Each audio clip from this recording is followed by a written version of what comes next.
Welcome to the Hackiversity Podcast, where your host, Kyle Winey, deconstructs higher education inside the new economy. Get ready to learn how students can hack their way to the best results before, during, and after college.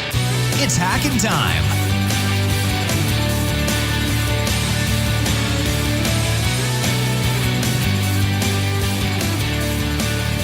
Ladies and gents, welcome to the Hackiversity Podcast, where I, Kyle Winey, am continuing a trend. Typically, I interview recent college graduates who had rapid success immediately after college and deconstruct the reasons why. But today marks the second edition of me interviewing more established influencers in the education space. And that trend is because you asked for it. Today, I'm excited to welcome onto the show Rick Hess. Rick is the Director of Education Policy Studies at AEI, which stands for American Enterprise Institute. In essence, AEI is a national leading think tank that, among other things, spearheads and researches certain educational policies. In other words, if you want to know where the world of education is going, ask someone at AEI, or you can just listen to Rick in this episode and he'll tell you. Rick also has served as a professor at Harvard, Penn, Georgetown, and Johns Hopkins, to name a few. Rick's time teaching at these elite colleges is fitting because the value of going to an elite college versus going to a public university, for example, is something at the forefront of our conversation. So without further ado, let's dig in. Rick, thanks for coming on the show today. Hey, good to be with you. Rick, I'd like to set the stage by giving our audience some perspective on who you are and why you do what you do. So currently you are the Director of Education Policy Studies at the American Enterprise Institute, or AEI for short. So can you explain what is the mission of AEI? Sure. AEI is one of the nation's, I think, typically described as one of the nation's premier think tanks. We're a place that has about 50-odd scholars, supported by a couple hundred terrific colleagues, research assistants, what have you.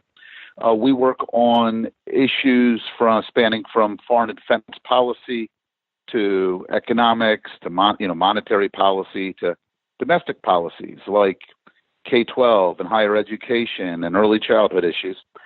And we're really a place that is organized around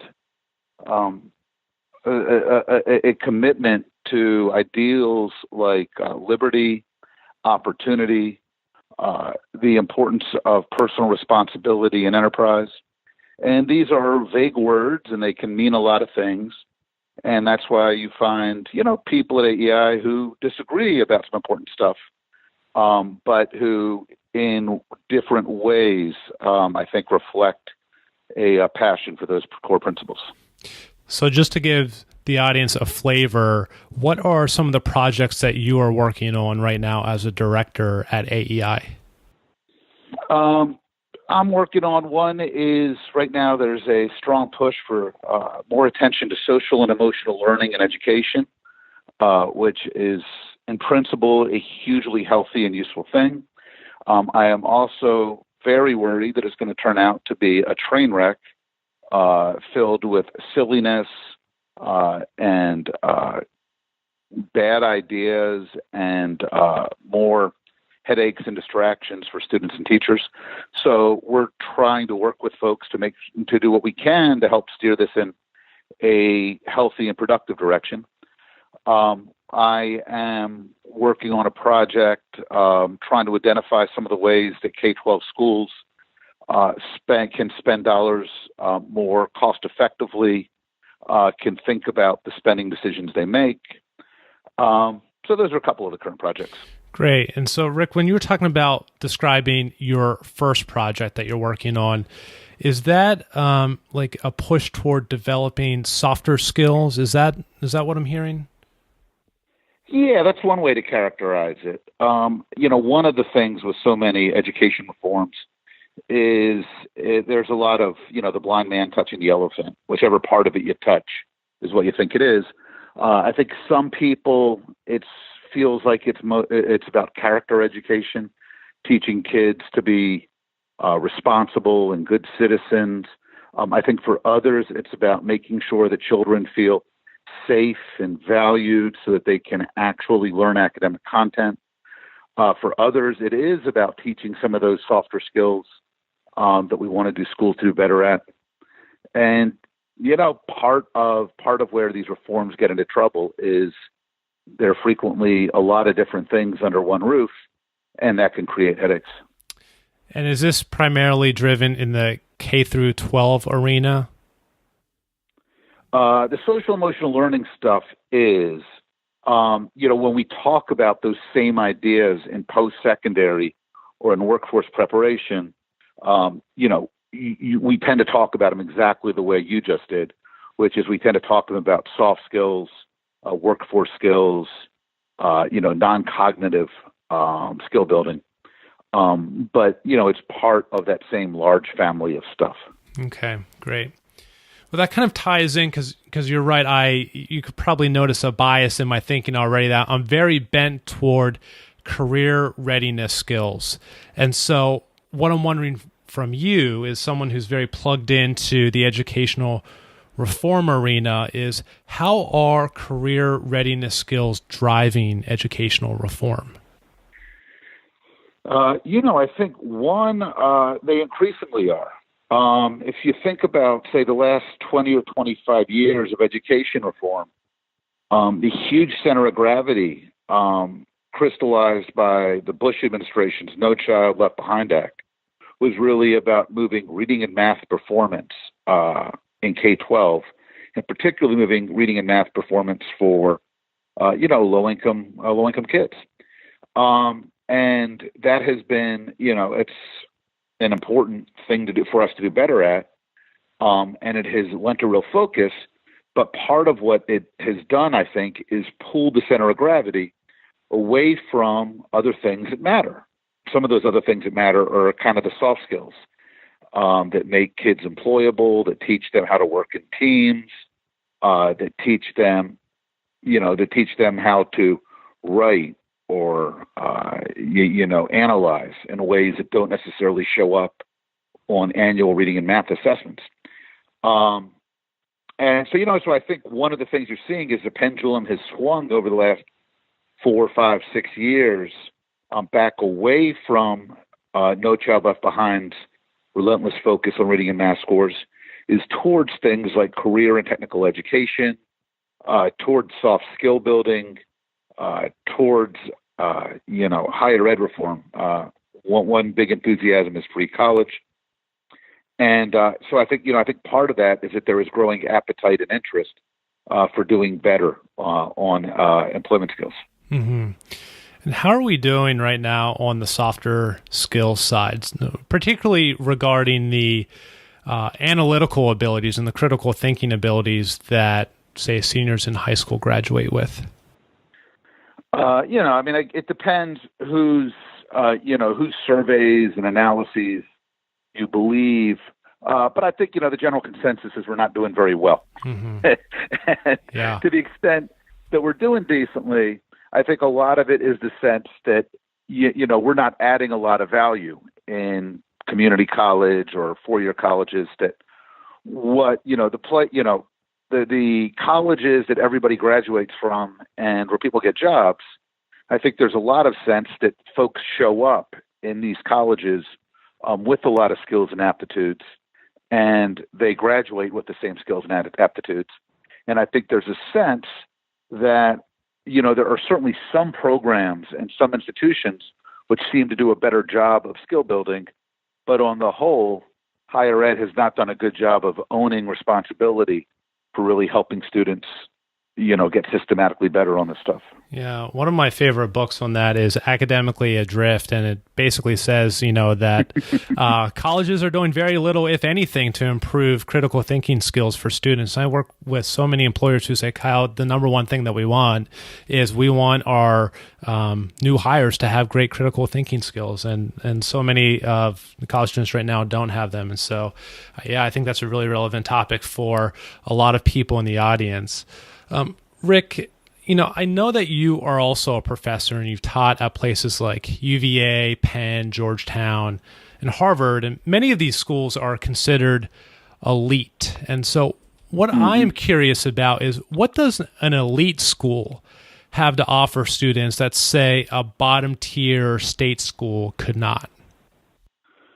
The chance to meet classmates who are accomplished and connected. The chance to get a prestigious stamp on your diploma. Honestly, I'm not at all sure. The chance to be around a lot of great resources. Honestly, I have there's little or no reason to believe, as I see it, that you actually learn better, that the teaching is better, that you are learning anything more in 4 years at an Ivy League college than at your average, less selective 4-year institution.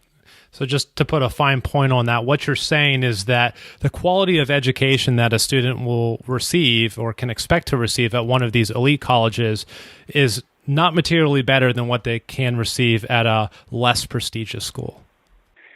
Yeah, I think that's right. I mean, I think what you're really paying for is three things. One, there's kind of a Club Med effect, that what you're paying for, and this is whether you're paying to go to some highfalutin fancy college or a place that has a great lazy river and climbing wall, is you're paying for the chance for the luxury aspect of this, which is pretty darn expensive when you're paying $100,000+ for 4 years of that luxury. If it stops there. The second thing you're buying for is a fancy name brand. They may not be teaching you anymore at fancy places, but they'll give you a piece of paper which shows that you have been stamped and approved by a fancy place, and that can be beneficial. And the third thing they're doing is they are connecting you to a peer network, to other driven type A accomplished students that can become your friends and contacts. You can plug into that alumni network.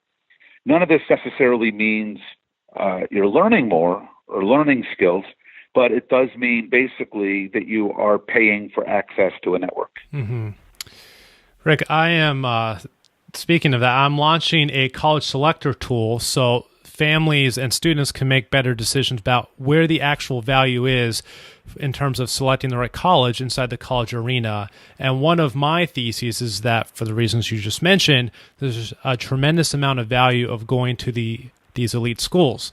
But the question always comes in is, where do you draw the line between what constitutes an elite school versus what constitutes something other than elite school? So, I think many people would say, well, Harvard, Yale, Princeton, Stanford, those schools are considered elite. But, where's the line? Is Berkeley in?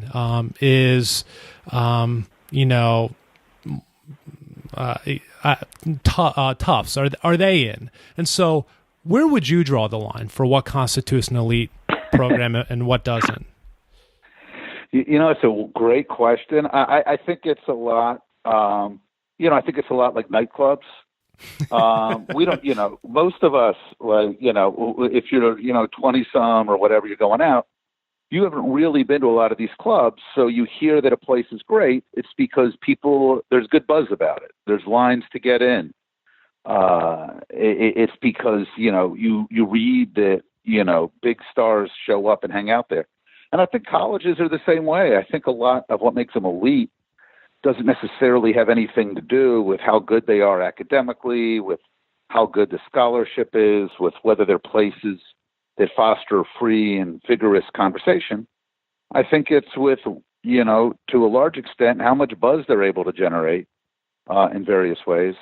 And I think elite colleges are the ones that at any given point have managed to get on the right side of the buzz divide. Mm-hmm.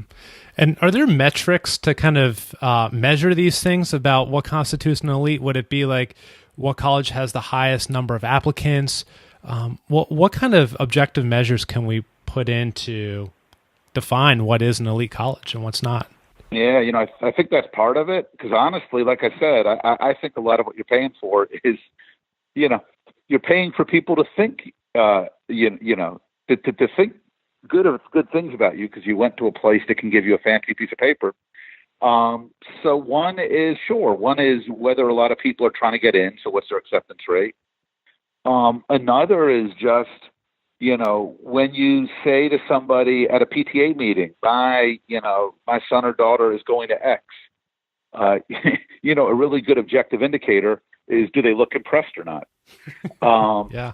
A third is, if you look at like U.S. News and, these other rankings of colleges, part of it literally is them mailing around forms asking folks at universities, hey, what are the most respected institutions or most, or the best institutions? Mm-hmm. So in fact, you can literally take just a subset of like the U.S. News and Report rankings, and that is basically just a popularity contest, which tells you everything you need to know about which places people, think of as most prestigious. Yeah, I completely agree.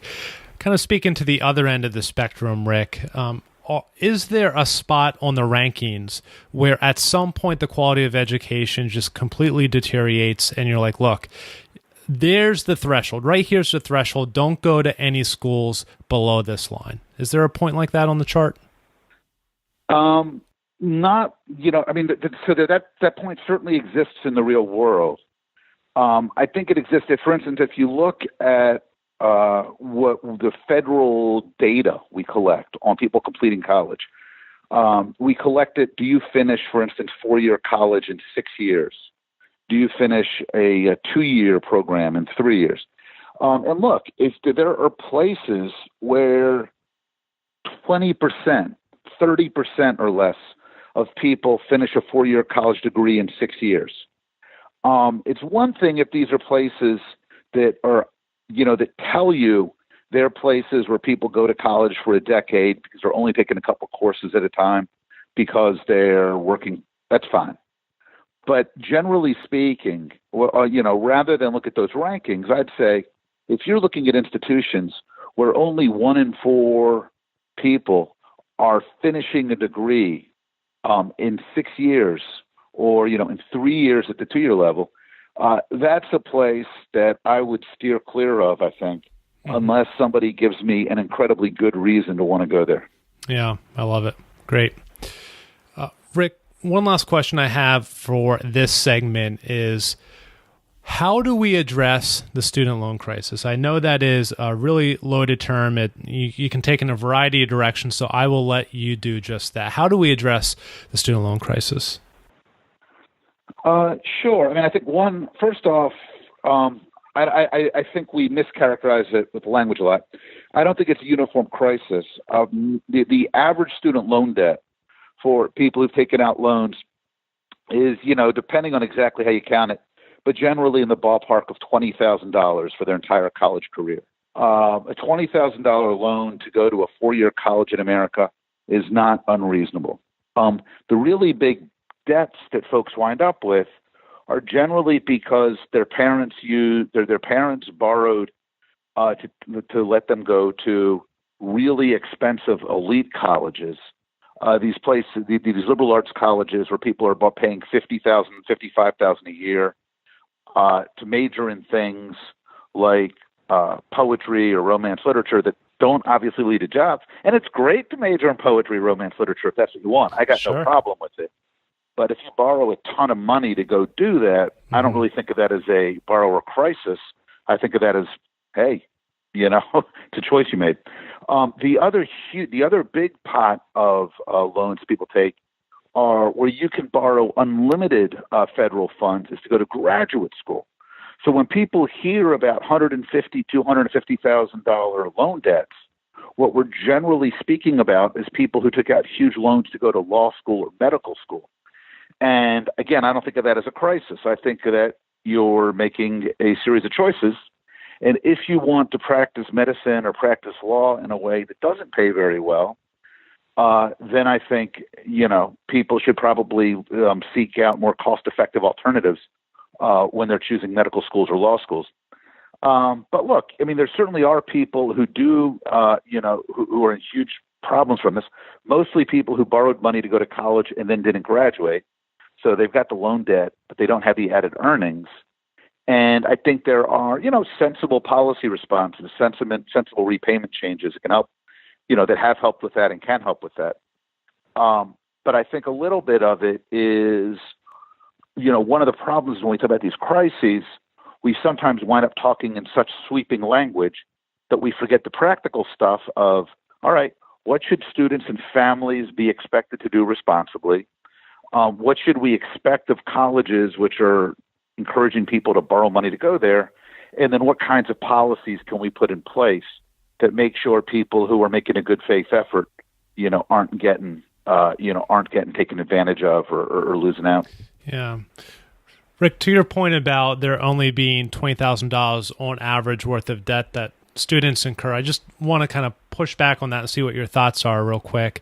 Isn't it true, though, that a lot of that stuff, a lot of the debt is kind of off balance sheet for the students themselves? So maybe the student themselves didn't go into $20,000 worth of debt, but their parents mortgaged their house. So, little Susie or Johnny could go to college. And so really it's the parents taking on a tremendous amount of debt that isn't reflected in that $20,000 you mentioned. Or maybe it's the students spent all their savings to the extent that they had savings. And so yes, they're not in debt up to a certain point, but they spent all their savings, and then with the balance, they had to go into debt. So isn't the $20K just, it's not fully capturing the full financial costs that a lot of these students and families are bearing, right? So there's different ways to think about this. One thing to keep in mind is when we talk about $50,000 tuition, that sticker price. At Harvard, for instance, we mentioned Harvard a couple moments ago. At Harvard, basically, I forget the exact figure nowadays, but if your family income is under 100,000 or under 80,000, you're going free. So at a lot of these really expensive places, the sticker price bears, except for people who are, who have been done really well economically, the sticker price doesn't bear much relationship to cost. So just two specific facts. One, as my AEI colleague Jason Delisle has pointed out, strikingly, the average default balance for people who can't pay off their loans is about $6,000 or $7,000. So the people who are defaulting are not defaulting because they have large loans. They're defaulting for a variety of reasons, even though they have pretty modest debts. The second, to your point, which is an interesting one about how do we account for off-balance sheet expenses. Again, partly this is a matter of choices. The average cost of a in-state four-year institution for tuition across the U.S. is generally about $10,000, $12,000 a year. So it's one thing if you want to go live on campus, that adds a chunk of cost and use dormitories and residence. But it's important to remember that only about one American student in seven is going off to residential college at age 18. 85% of higher ed students are either living at home or going to college part-time or in community college or any number of other things other than that residential kind of experience. And for those folks who do it, if you go to a four-year in-state institution, the most you should be spending, to cover full sticker and books and stuff, is typically going to be about $60,000 over 4 years. For family, that's not cheap. That's $15,000 a year, or a little less. For families for whom that's a challenge, economically challenged, there's Pell Grants, and then of course there's institutional aid. If your income's below certain levels. But if you're a family that you've got two working parents, you're making 80 or 100 or 120,000 a year. That's a non-trivial bite. But I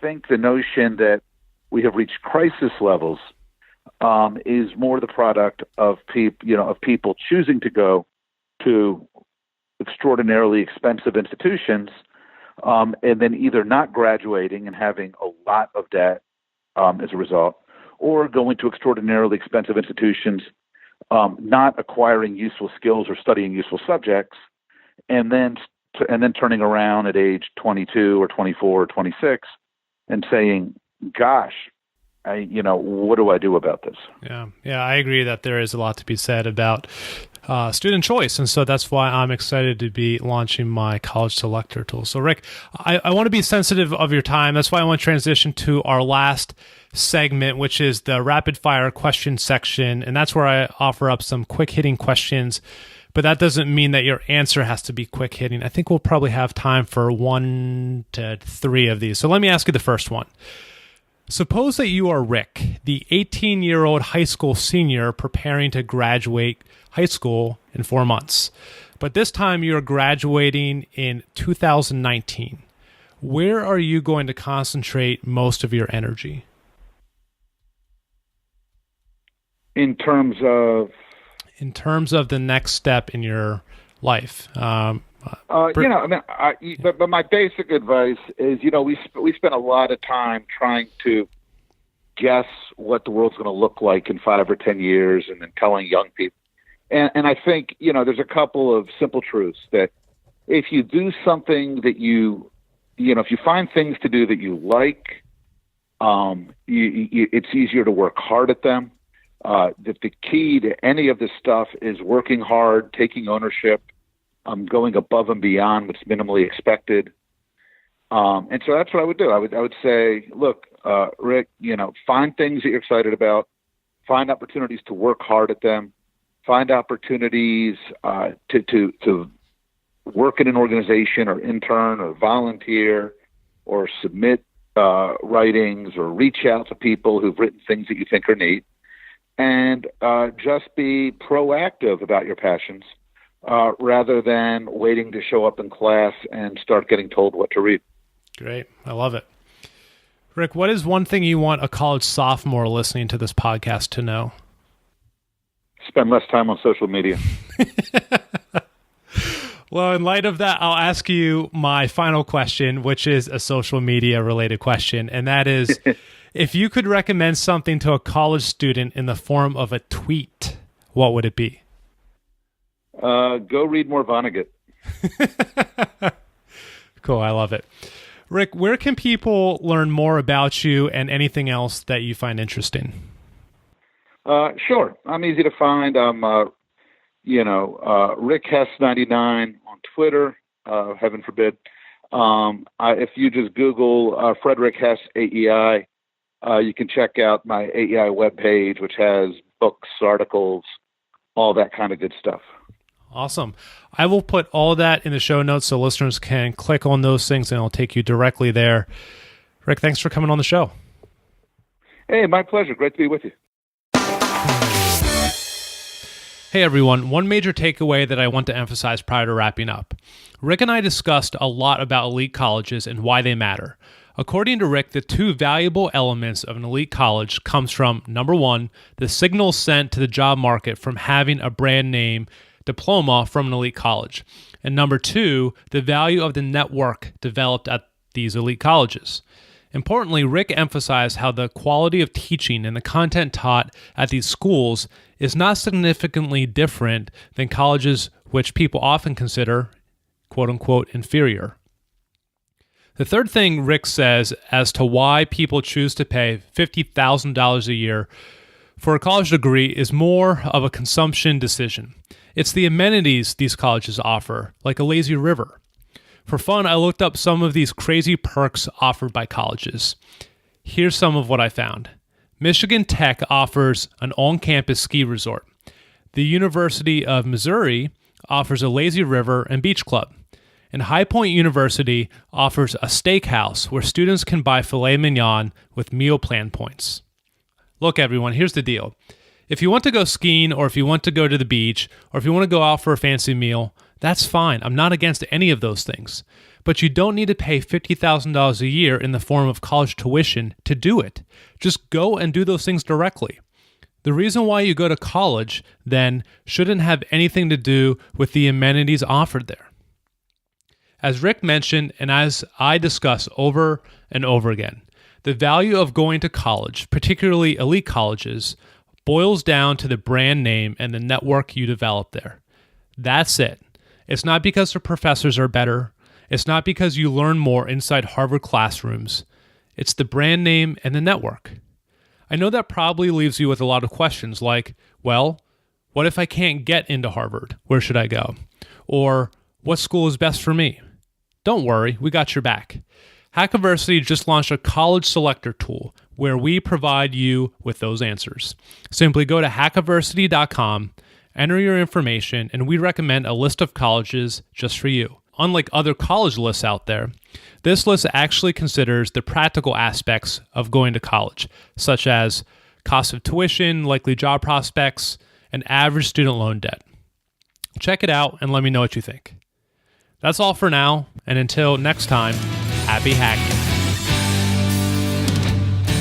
If you want more Hackiversity and our optimized approach to hacking college, subscribe to this podcast on iTunes or grab the book on Amazon. For the show notes and the latest on Hackiversity, check out hackiversity.com. Don't forget to follow @Hackiversity on Instagram, Twitter, and Facebook. Until next time, happy hacking.